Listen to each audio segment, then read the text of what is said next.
Selamat sore saudari dan saudara yang terkasih dalam Kristus. Mari kita memulai doa malaikat Tuhan kita pada hari ini. Demi nama Bapa dan Putra dan Roh Kudus, amin. Maria diberi kabar oleh malaikat Tuhan bahwa ia akan mengandung dari Roh Kudus. Salam Maria, penuh rahmat Tuhan sertamu. Terpujilah engkau di antara wanita, dan terpujilah buah tubuhmu Yesus. Santa Maria Bunda Allah, doakanlah kami yang berdosa ini, sekarang dan waktu kami mati. Amin. Aku ini hamba Tuhan, terjadilah padaku menurut perkataanmu. Salam Maria, penuh rahmat Tuhan sertamu. Terpujilah engkau di antara wanita, dan terpujilah buah tubuhmu Yesus. Santa Maria Bunda Allah, doakanlah kami yang berdosa ini, sekarang dan waktu kami mati. Amin. Sabda sudah menjadi daging dan tinggal di antara kita. Salam Maria, penuh rahmat Tuhan sertamu. Terpujilah engkau di antara wanita, dan terpujilah buah tubuhmu Yesus. Santa Maria Bunda Allah, doakanlah kami yang berdosa ini, sekarang dan waktu kami mati. Amin. Doakanlah kami ya Santa Bunda Allah, supaya kami dapat menikmati janji-janji Kristus. Marilah kita berdoa. Ya Allah, karena kabar malaikat kami mengetahui bahwa Yesus Kristus Putramu menjadi manusia. Curahkanlah rahmat-Mu ke dalam hati kami, supaya karena sengsara dan salibnya, kami dibawa kepada kebangkitan yang mulia, sebab Dialah Tuhan dan pengantara kami. Amin. Saudari dan saudara yang terkasih dalam Kristus, seperti yang saya janjikan kemarin bahwa 2 hari terakhir ini, saya akan membahas atau mengajak Anda untuk melihat hal-hal yang bisa kita perdalam dari kisah Bunda Maria ini. Kita sudah berjalan bersama beliau dari Nazaret sampai ke Golgota. Nah, hari ini saya mengajak Anda semua untuk merenungkan lebih dalam kata-kata terakhir yang dicatat oleh kitab suci dari Bunda Maria. Jadi kita tidak tahu persis kata-kata terakhir Bunda Maria dalam arti yang sesungguhnya, tetapi kata-kata Bunda Maria yang terekam dalam kitab suci, yang terakhir yang kita dengarkan, hari ini hendak kita renungkan. Nah, kata-kata itu terjadi ketika ada pernikahan di Kana. Ketika mereka, tuan rumah itu, kekurangan anggur. Nah, Maria mendekati para pelayan dan mengatakan ini kepada mereka. Apa yang dikatakan kepadamu, buatlah itu. Kata-kata ini singkat, saudari dan saudara terkasih dalam Kristus, tetapi sebenarnya ini memiliki arti mendalam. Berulang kali saya mengingatkan Anda semua bahwa Injil Yohanes itu banyak memakai simbol-simbol. Injil Yohanes itu menyimpan arti mendalam. Kalau kita mau menggeluti setiap kata-katanya, ada banyak hal yang ingin diungkapkan oleh penulisnya. Nah, kali ini melalui kalimat terakhir yang diucapkan oleh Bunda Maria, sebenarnya penulis ingin mengajari kita, umat Allah, pengikut Yesus pada zaman sekarang, untuk berani seperti Maria, selangkah demi selangkah mengikuti kehendak Allah.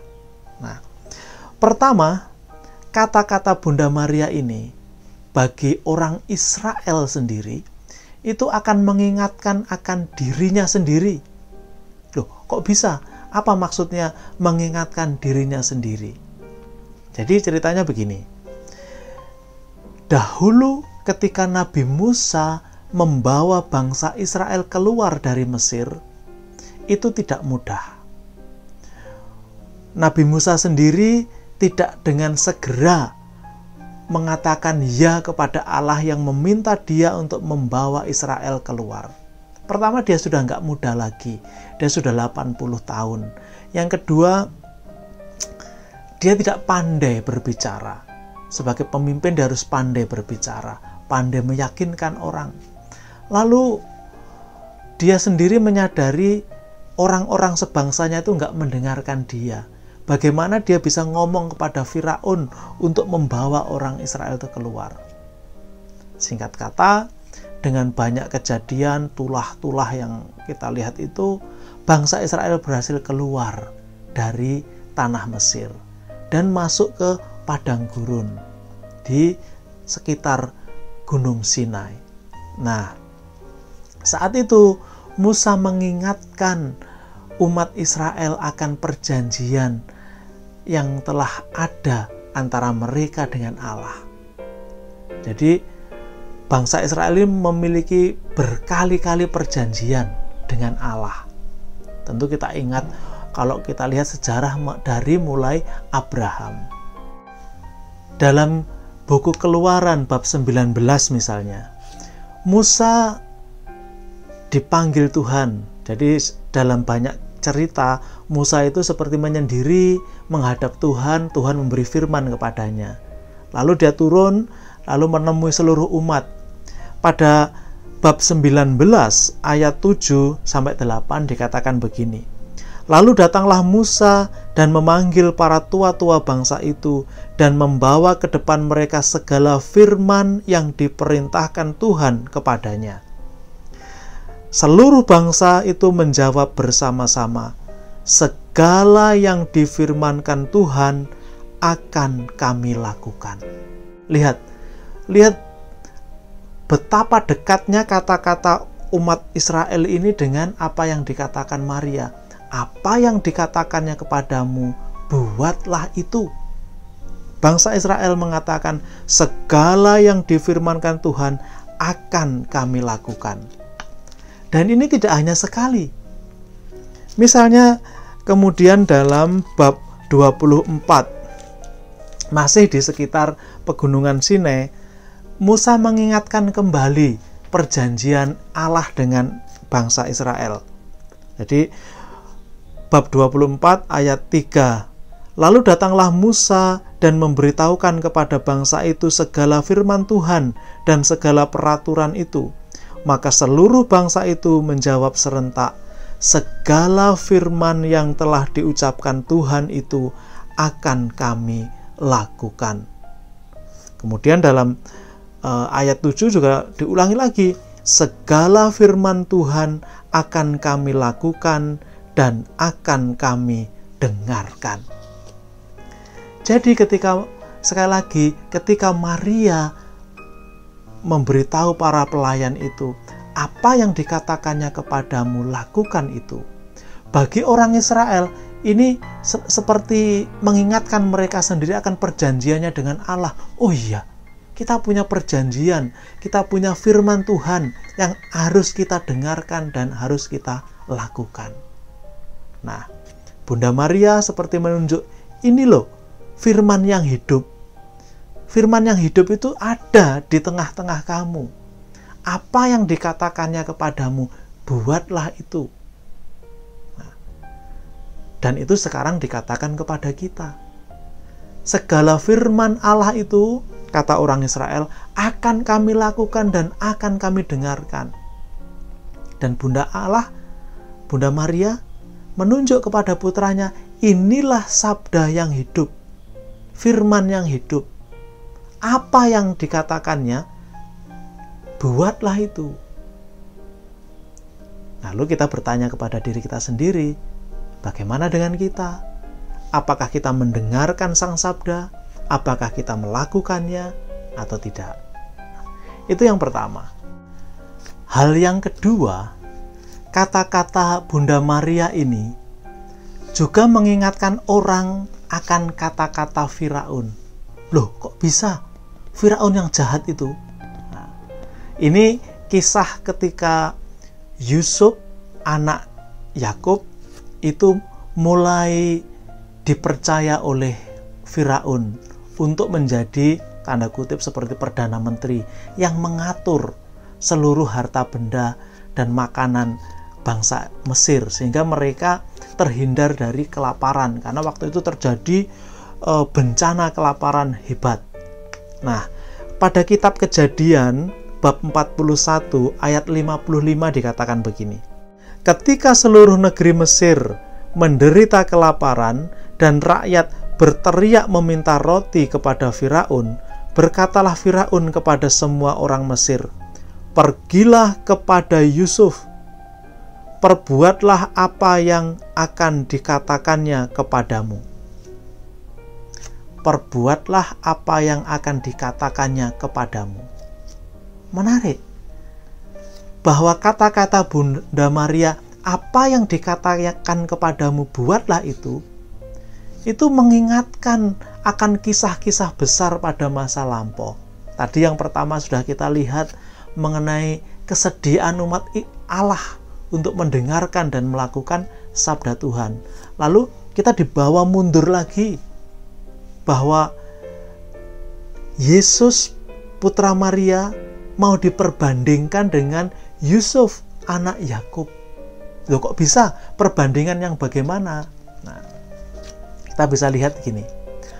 Yusuf yang oleh saudara-saudaranya dijual, kemudian akhirnya karena berkat Allah juga, dia kemudian menjadi pemimpin dan mulai berkarya di Mesir pada umur 30 tahun.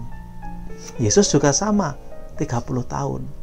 Sebagai awal karyanya, Yusuf harus mengatur makanan agar orang-orang mendapatkan jumlah makanan yang cukup karena waktu itu terjadi bencana kelaparan. Yesus pada awal karyanya membuat air menjadi anggur, membagi-bagikan anggur secara berkelimpahan karena waktu itu mereka kekurangan anggur. Nah, perbandingan yang menarik bahwa ada tanda dari awal karya, dan tanda itu diawali juga dengan pembagian makanan sebagai bentuk kebutuhan dari manusia. Dan pernyataan juga jelas, apa yang dikatakannya buatlah itu menarik sekali. Lalu sekarang kita masuk kepada bagian yang hendak diajarkan kepada kita. Beriman, percaya kepada Yesus tanpa bantahan, tanpa gerundelan, tanpa berpikir panjang. Kata-kata Bunda Maria kepada para pelayan adalah, apa yang dikatakannya kepadamu, buatlah itu. Lalu, apa yang dikatakan Yesus kepada mereka? Kita baca pada Injil Yohanes bab 2 ayat 7. Dikatakan begini, Yesus berkata kepada pelayan-pelayan itu, "Isilah tempayan-tempayan itu penuh dengan air." Dan mereka pun mengisinya sampai penuh. Lihat, Yesus mengatakan, isi tempayan itu penuh dengan air. Lalu orang-orang itu mengisi dengan air. Tentu mereka normalnya akan bertanya-tanya, siapa orang ini? Kenapa nyuruh mengisi tempayan ini dengan air? Terus buat apa? Lalu dilanjutkan lagi. Lalu kata Yesus kepada mereka, "Sekarang cedoklah dan bawalah kepada pemimpin pesta." Lalu mereka pun membawanya. Dua hal, Yesus memerintahkan, mereka melakukan. Yesus menyuruh, mereka menjalankan. Tanpa ada bantahan, tanpa ada pertanyaan mengapa? Mengapa begini, mengapa begitu? Rupanya mereka memahami apa yang dikatakan Bunda Maria. Mereka menerima dan percaya penuh kepada Yesus. Itu adalah titik awal beriman, percaya kepada Yesus. Dan seandainya mereka menolak, tentu semuanya tidak terjadi. Siapa orang ini? Kenapa harus mengisi dengan air? Apa dia bisa melakukan sesuatu? Seandainya mereka menggerutu, menolak, tidak percaya kepada Yesus, mungkin tidak terjadi apa-apa. Tapi karena mereka percaya, mereka melakukan apapun yang dikatakan Yesus kepada mereka, mukjizat terjadi. Nah, pertanyaan terakhir pada hari ini adalah, mengapa Maria bisa begitu percaya, dan kenapa Bunda Maria bisa memberitahu orang-orang itu, apapun yang dikatakannya, buatlah itu. Dari mana itu asalnya? Dari pengalaman. Pengalaman iman Maria sendiri. Sejak awal, sejak dia menerima kabar dari malaikat, kemudian dia harus mengunjungi Elisabeth saudarinya, membantu dia menerima salam. Pengalaman ketika melahirkan, proses yang susah-susah ajaib. Dan masih banyak lagi pengalaman bergaul bersama Yesus 30 tahun lamanya, mengajari Maria untuk percaya penuh kepada panggilan Tuhan. Dan dia melihat dan dia menyaksikan sendiri putranya ini adalah ia yang dijanjikan Allah itu sendiri. Maka dengan penuh keyakinan dia bisa mengajak orang lain, percayalah, apapun yang dikatakan putraku ini, buatlah itu.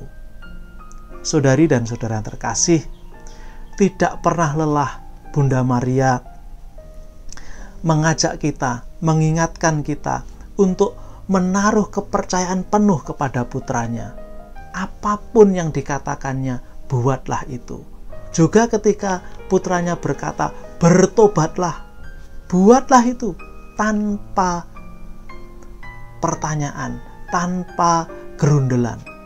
Nah, mari kita belajar dari hidup kita sendiri, dari pengalaman-pengalaman kecil kita sendiri, untuk berani melakukan apapun yang dikatakannya kepada kita. Hari ini sampai di sini, Tuhan memberkati. Demi nama Bapa dan Putra dan Roh Kudus. Amin.